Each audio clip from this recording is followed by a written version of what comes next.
नमस्कार, मैं doctor K Pandey, child specialist, east Delhi और वैशाली में प्रैक्टिस करता हूँ। आज बहुत खुशी की बात है कि भारत सरकार ने किशोरों के लिए 15 से 18 साल तक के बच्चों के लिए वैक्सीनेशन प्रोग्राम शुरू कर दिया है और लोगों में बड़ा उत्साह है, क्योंकि पहले बहुत ज़्यादा चिंता थी। मैं देखता था पेरेंट्स में सब घबराए हुए थे कि जिस तरह से स्कूल खुल गए हैं, बच्चों को ट्यूशन जाना पड़ता है, स्कूल जाना पड़ता है, कैसे होगा। क्योंकि जिस तरह से सारी दुनिया में ओमिक्रॉन के केसेस बढ़ रहे थे, ख़ास तौर से 2 डोज लगाने के बाद भी आप देखें तो पूरे यूरोप में, अमेरिका में और बहुत सारे देशों में, साउथ अफ्रीका से जो ओमिक्रॉन का कहर शुरू हुआ वो बढ़ता ही जा रहा है। तो ऐसे में लाजमी है कि जो पेरेंट्स हैं वो ज़्यादा चिंता करेंगे, घबराए हुए थे। लेकिन भारत सरकार ने इसमें कोई देर नहीं लगाई। भारत बायोटेक ने, जिसकी वैक्सीन को परमिशन मिली है बच्चों में लगाने के लिए 15 से 18 साल तक के लिए, इसने अक्टूबर के लास्ट में इन्होंने सारे फेज़ 2 और फेज़ 3 के ट्रायल्स जो हैं उसकी रिपोर्ट सौंपी थी। लेकिन वो रिपोर्ट्स भी करीब हज़ारों पेज में होती है, मतलब 20,000 से 25,000 पेजेस में रिपोर्ट जाती है। और उस रिपोर्ट्स में 2 चीज़ें देखी गई थी। एक तो सेफ्टी की बात थी और दूसरे इम्यून रिस्पॉन्स कितना वो पैदा करता है बच्चों में, ये देखा गया था। मैं इसके बारे में बहुत क्लोजली इसलिए जानता हूँ कि हमारे कुछ डॉक्टर दोस्त थे जिनके बच्चे भी इसमें इन्वॉल्व हुए थे, क्योंकि सेफ्टी के बारे में हम लोगों को कोई डाउट नहीं था। इसलिए हमारे डॉक्टर मित्रों ने, जिनके बच्चे इस एज ग्रुप में थे, उन्होंने इस ट्रायल में उनको डाला था। तो ये सेफ्टी और इम्यून रिस्पांस का जो था, तो ये पाया गया कि जो एडल्ट्स में जितना रिस्पांस है बीमारी से बचाने में 77% लगभग, और सीरियस बीमारी से बचाने में 93%, इससे ज़्यादा असरदार है। यही चीज़ बच्चों में भी पाई गई। तो जो रिस्पांस एडल्ट्स में था वही रिस्पांस इन बच्चों में भी पाया गया। और ये स्टडी खाली 15 से 18 साल तक के बच्चों में नहीं थी, ये 2 से 18 साल तक के बच्चों में हुई थी और रिस्पांस सब में बहुत ही संतोषजनक था। लेकिन सावधानी बरतते हुए सरकार ने और जो ऑफिशियल अथॉरिटीज़ हैं उन्होंने इसको खाली अभी शुरुआत में 15 से 18 साल तक के बच्चों में लगाने की परमिशन दे दी।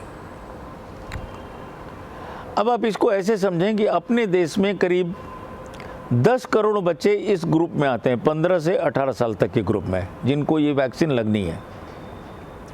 मैं पहले दिन देख रहा था सवेरे 9 साढ़े 9 बजे तक 8 लाख के करीब रजिस्ट्रेशन थे, लेकिन शाम तक करीब 41 लाख बच्चों को वैक्सीन लग चुकी थी। हम लोगों को उम्मीद ये है कि 50 लाख से लेके 1 करोड़ के बीच में रोज़ वैक्सीन लगाने की हमारी क्षमता है। और अगर इसका हम पूर्ण रूप से पालन करते हैं, अगर ये इम्प्लीमेंट हो जाता है, ये यूज़फुल रहता है, तो 10 करोड़ बच्चों को हम 3 हफ्ते के अंदर, 15 दिन से लेकर के 20-21 दिन के अंदर ख़त्म कर सकते हैं। फिर हम दूसरे ग्रुप की तरफ बढ़ सकते हैं, 12 से 15 साल तक के बच्चों में। क्योंकि देखिए 15 से 18 साल तक के बच्चों का जीवन उस मोड़ पे है जहां वो छुट्टी नहीं कर पाएंगे। 10वीं के बच्चे हैं, 11वीं के बच्चे हैं, 12वीं के बच्चे हैं, इनके बोर्ड के एग्ज़ाम्स होते हैं। बहुत दिनों से कॉलेज स्कूल बंद रहे हैं तो इनको नुकसान सहना पड़ा है। अब ये लोग छुट्टी नहीं कर सकते, तो इसलिए हमारे लिए ज़रूरी ये हो जाता है कि इनको वैक्सीन पहले लगाएं, ताकि इनको स्कूल न बंद करना पड़े अगर ओमिक्रॉन के केसेस बढ़ते हैं तो। जैसा कि आप देख रहे होंगे कि दिल्ली में भी और मुंबई में भी और कई शहरों में ओमिक्रॉन के केसेस बहुत तेज़ी से बढ़े हैं। दिल्ली में तो पिछले 15 दिनों में 13 गुना ज़्यादा बढ़ गया पॉजिटिविटी रेट। पॉजिटिविटी रेट ये होती है कि अगर 100 आदमी टेस्ट कराते हैं तो 15 दिन पहले करीब दिल्ली में 0.5% पॉजिटिविटी रेट थी। मतलब 200 आदमी में से सिर्फ 1 आदमी की रिपोर्ट पॉजिटिव आती थी। RT-PCR की, लेकिन अभी वो बढ़ के 6.5% हो गई है। मैं आपको बताना चाहूँगा कि जब WHO के हिसाब से भी अगर 5% से ऊपर आती है, और जो हमारे यहाँ भी ग्रैप प्रोग्राम है, ग्रेडेड रिस्पॉन्स एक्टिवेशन प्रोग्राम जो है, उसके हिसाब से अगर 5% से ऊपर हो जाता है तो उसको रेड अलर्ट घोषित कर दिया जाता है, जो कि दिल्ली सरकार ने कुछ दिन पहले अभी कर दी। उसके हिसाब से वीकेंड लॉकडाउन शुरू हो जाएगा और चीज़ें शुरू हो जाएंगी। लेकिन ये जो बच्चे जिनको वैक्सीन लग रही है, इनमें रिस्पॉन्स आना शुरू हो जाएगा, इम्यूनिटी बननी शुरू हो जाएगी। लेकिन आपको ध्यान देने की ज़रूरत ये है कि ये इम्यूनिटी तुरंत नहीं बनेगी। आज पहली वैक्सीन अगर आपके बच्चे को लगी है तो 28 से 30 दिन बाद दूसरी लगेगी, और इम्यूनिटी जो बननी शुरू होगी वो मिनिमम 45 डेज़ के बाद होती है। तो इन 45 डेज़ में आपको बच्चे का खास ध्यान रखना है, उसको इम्यूनाइज्ड या वैक्सीनेटेड न माने, मास्क हमेशा पहनने दें। मास्क में भी मैं राय दूंगा कि N95 मास्क होता है एक।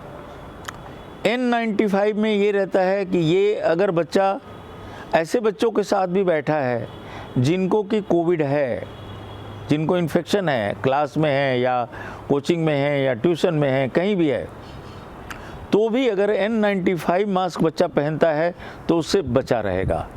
तो ये मेरी राय होगी कि अगले कुछ महीने तक बच्चों को N95 मास्क ही पहनाएं, और वो टाइट फिटिंग होना चाहिए, लूज़ नहीं होना चाहिए, और बच्चा बीच बीच में छेड़छाड़ ना करे, ये भी समझाएं उसको घर में।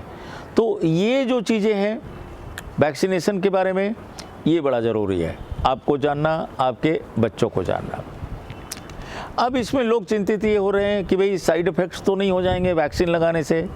आप बिल्कुल निश्चिंत रहें, साइड इफ़ेक्ट्स कोई ख़ास नहीं है। लोकल हल्का सा पेन हो सकता है, हल्का फीवर हो सकता है, किसी बच्चों को, हज़ारों में 1-2 बच्चों को बॉडी एक भी हो सकता है, थोड़ा चक्कर आ सकता है थोड़ी देर के लिए, तो आधे घंटे उनको भी बिठाने को कहा गया है, और 1-2 दिन तक बच्चा थोड़ा थकावट कोई बच्चा महसूस कर सकता है।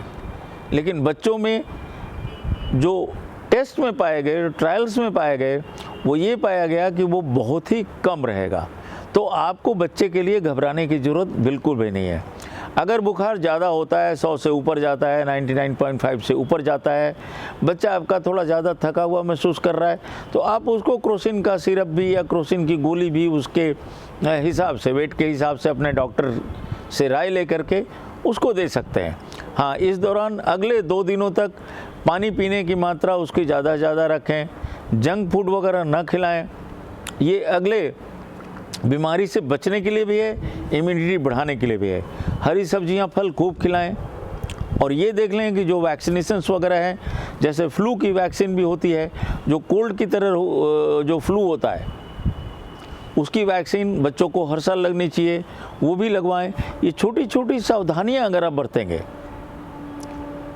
तो बच्चे को आसानी से हम लोग बचा सकते हैं इस इन्फेक्शन से। लेकिन सबसे ज़्यादा ज़रूरी वही है कोविड प्रोटोकॉल, मास्क पहनना, सैनिटाइज करना अपने हाथों को या धोते रहना, ज़रूरत पड़ने पर ही घर से बाहर निकलना, और वैक्सीनेशन करवाना। अपना ध्यान रखिए। फिर हम मिलते हैं अगले वीडियो के साथ। अगर आपके कोई सवाल हैं तो कमेंट बॉक्स में जाके अवश्य पूछें। अगर आपने हमारे चैनल सब्सक्राइब नहीं किया हुआ है तो ज़रूर कर लें, अभी के अभी कर लें, साथ में बेल बटन भी दबा दें, जिससे आगे आपको नोटिफिकेशन जो है मिलता रहेगा। फिर मिलते हैं अगले वीडियो के साथ। नमस्कार।